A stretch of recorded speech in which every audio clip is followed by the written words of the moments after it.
There was a time when anti-woke meant something. It meant a guy was willing to have Netflix employees walk out over his special. Now it mostly means he has a Patreon. This is a video about a brand, not a person. About what happens when I say what nobody else has the guts to say, turns into a content calendar. And about the fact that lately, the loudest people calling that out aren't outside this world at all. They're other comedians. Quick orientation, because this ecosystem doesn't have a name tag. Call it the Rogan sphere, a cluster of long-form podcasts and comedy clubs that grew up in and around Joe Rogan's orbit, Austin-based, UFC adjacent, built on 3-hour conversations that treat no filter as the whole product. Guests cross-pollinate, comics headline each other's clubs. The house style leans hard on cancel culture grievance. How do you feel about that, like the whole cancel culture? Well, what it is it's a culture of people being able to express themselves. And when people can express themselves, they can change the way other people feel about things. They can get people upset at things. You can say things that you've never been able to say before. Like so many people have the ability to express themselves now. So it's like you can get someone fired. Like if you decide that you're going to pile onto someone because you don't like what they said or what they did. Jokes about the mob. You know, they figured it out like the mob figured out the lottery. You know, Whitey Bulger won the lottery twice. Did he really? Yeah. You know how bold you have to be a gangster in South Boston and not just win the lottery once, but win the lottery twice. Like, see if you can find that. How do you rig the numbers that big? That's crazy. I can get away with it. You can kind of get away with stuff before the internet. Before the internet, you could get away with things like that, where you could kind of rig the lottery a couple of times, and everybody's like, "Whitey won again? What the?" And a recurring pitch that everyone involved is a brave outsider, even while selling out arenas and signing 9-figure platform deals. Hello, everybody. I have an announcement. The podcast is moving to Spotify. I signed a multi-year licensing agreement with Spotify that will start on September 1st. And to be fair to the thing before we take it apart, it worked for a while, for real reasons. It gave a generation of comics a clear identity in a crowded market, a lane, a fan base, a reason to check this podcast instead of the other 40. It gave audiences a way to feel like listening to a podcast for 3 hours was a small act of rebellion, instead of just a long drive home. And it landed because it wasn't purely invented. There were genuine examples of institutions overcorrecting, genuine pile-ons, genuine jokes that got treated like felonies. The bit had a real nerve to touch. For a stretch there, this was actually the fresh lane in comedy. While one part of the industry was having very public, very necessary reckonings about who got stage time and who didn't, another part of the industry noticed there was an audience that felt like nobody was talking to them anymore, and built a whole ecosystem to fill that gap. Say what you want about the material. The business instinct was sound. People who study this stuff for a living have pointed out that the whole uncancelable posture only works as a badge of honor, if the danger feels real. For a few years, enough people believed it was. The problem is what happens to any nerve you touch 3,000 times. It goes numb. Somewhere in the last few years, anti-woke stopped being a reaction and became a release schedule. The same targets, the same you can't say anything anymore, cold open, the same faux danger where nobody involved is actually risking a single dollar. It stopped sounding like rebellion and started sounding like a product line. And the people noticing that shift first weren't critics from outside comedy. They were the comedians standing right next to it. Tim Heidecker has been mocking the Rogan-adjacent scene for years. Sometimes do drop into the Joe Rogan show just to, like, if it comes up in my YouTube. The pounding. And I was like, oh, see what him and Bob Saget are talking about just for fun. For fun or whatever, just to be like, I always think like, maybe it's a good show, maybe I'll watch it. I miss you. And it's so bad. It's such a show. I'm a bona fide moron. They sit across from each other and like they talk about they don't know anything about. I mean, it's kind of like me, I guess, but Vic Berger makes a bunch of very funny they have the most sort of internet videos. Shallowest perspective on everything that's coming out, and He built a parody of the format back in 2021. So where do we go? Where do we go? And I mean, I have a platform, and you guys are more than welcome to say whatever the you want to say on here. I might agree with you, I might not, but where are you going to go if you're silenced everywhere else? I can't have you guys on 24/7. Yeah. And when he talked about it with Mark Maron on WTF, his framing wasn't political, it was professional. He described the whole vibe as comics going in circles, doing the tone of the college rec center at 3 a.m, with an audience getting validated by this cretinous backwards thinking. A Vancouver sketch duo called the Bachelors of Music found a whole audience just narrating anti-woke bits back at people in a deadpan expert explains format. And the joke works precisely because the material is so formulaic, it explains itself. When Bruce Jenner had an 8-hour operation and he woke up Caitlyn Jenner, and then a minute later he won Woman of the Year. And that... Here we go. Okay, good. Finally, someone's talking about Caitlyn Jenner. Thank you, Brian. Oh, this is going to be so good. When Kumail Nanjiani sat down with Heidecker, he made the same point from the inside. Comedy used to reward saying something nobody else was saying. Now, he noted, half the circuit is saying the exact same thing. When comedians start describing other comedians' dangerous material as predictable, it's a review rather than a political statement. When I started doing comedy, the whole thing was in Chicago doing open mics. It was like, I have to talk about stuff that nobody else is talking about. Oh, this guy's a bit about this. All you had to do was be unique and original. Yeah. And now, so many guys are talking about the exact same thing. Cancel culture, anti-trans stuff, whatever the it is.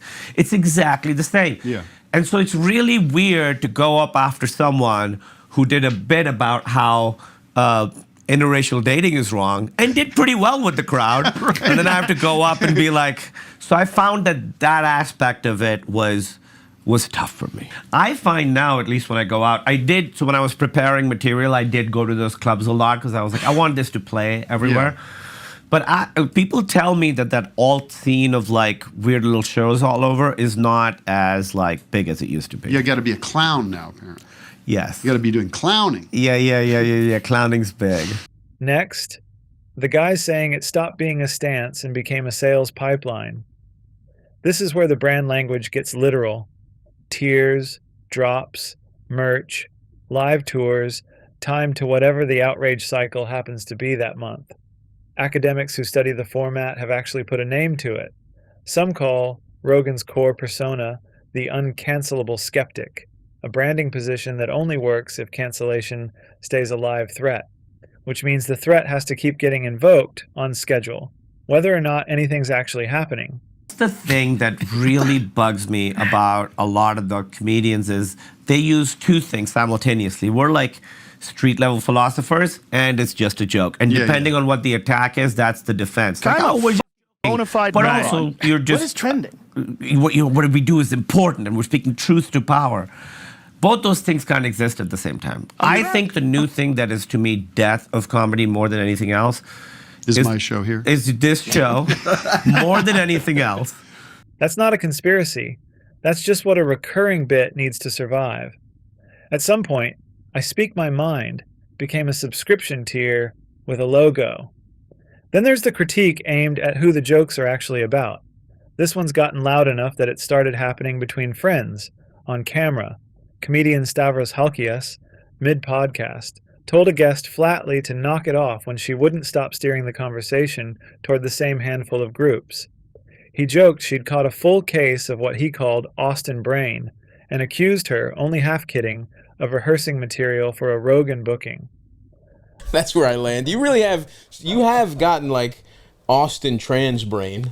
Like you know what I mean? Like it really is at the top of your head. No, because you immediately brought it up as soon as the podcast started. No, because this just happened where my friend said that her guy fucked a... Right. And I'm really interested in it because sometimes I get, like, I'm jealous of, like, Robbie Hoffman for just cutting her off and still being a woman. That's, like, the coolest thing. Right. I want to do that so bad. What's stopping you? Because I need them for capital. I strap them down as much as I can because I still date men.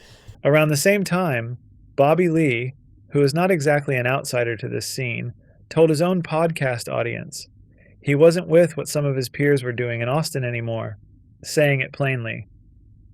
It's becoming hacky to him that the shock value has to come from the same handful of slurs every time. I'm not with that. What you guys are doing in Austin. What do you mean? Well, let's be real. I don't like some of the words you guys use freely. Like what? It's like edgelord. It's like not all of it. I know, but it's becoming so hacky to me that 100%. people, you guys use these words just for the shock factor. 100%. It's like I'm not into it. You know what I mean? Yeah, I agree with that. I think the R word sometimes in a joke, maybe, right? When the guys inside the green room start saying that edgy material only ever points down, that's the brand's own supply chain admitting something about itself. And then the contradiction that's hardest to argue around. Guys who built an entire identity on being banned, censored, and uncancelable, who then, this past fall, lined up to accept enormous paychecks from an actual government that requires performers to sign away what they're allowed to joke about. When dozens of comics took invitations to a Saudi-funded festival with contracts explicitly barring jokes about the government, the religion, or the royal family, the backlash came fastest from other comedians. David Cross published an open letter telling the attendees bluntly that they don't get to complain about cancel culture ever again. Mark Maron, who has been tracking this scene from the outside longer than most, put the deeper contradiction plainly on his podcast. You guys started this anti-woke and everybody was upset about pronouns. But now they have policy built around this, and there are real-world consequences for everybody. Well, at this point, it's lazy and sloppy and hackneyed. You know, to be in a f***ing club where, you know, I'm walking down the hall at the comedy club, at the Comedy Store, and, you know, in one room, someone's doing their bit about trans people, and then I get down the hall, and there's someone on stage going, well, I guess I got to do my bit about trans people. Like, no, you don't. You don't. It's hack now.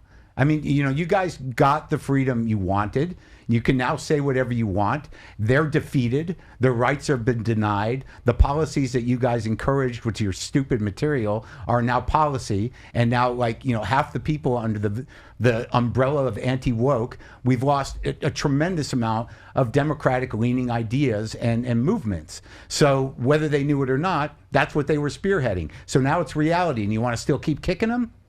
Not the language of a fringe critic, the language of someone who watched a comedy bit become a legislative agenda.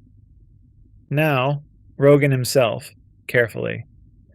He's not the mastermind of a plot here, and treating him like one gives the brand more credit than it deserves. He's closer to the sun in this solar system, the gravity everyone else orbits, the booking that legitimizes a career, the show that made 3 hours, no notes, a viable format in the first place. People do talk about a Rogan sphere cult. You'll see the phrase in quotes on plenty of thumbnails, including from creators who've built entire channels tracking this ecosystem's implosion. It's a punchy way to describe something that's really more mundane, a brand story a lot of people bought into at the same time for understandable reasons. Less a cult, more a really successful content vertical that convinced its customers they were rebels. There's also a whole cottage industry now that exists purely to document this brand's contradictions. Channels built entirely around chronicling what one longtime comedy journalist calls a scene that used to be a scandal and is now just Tuesday.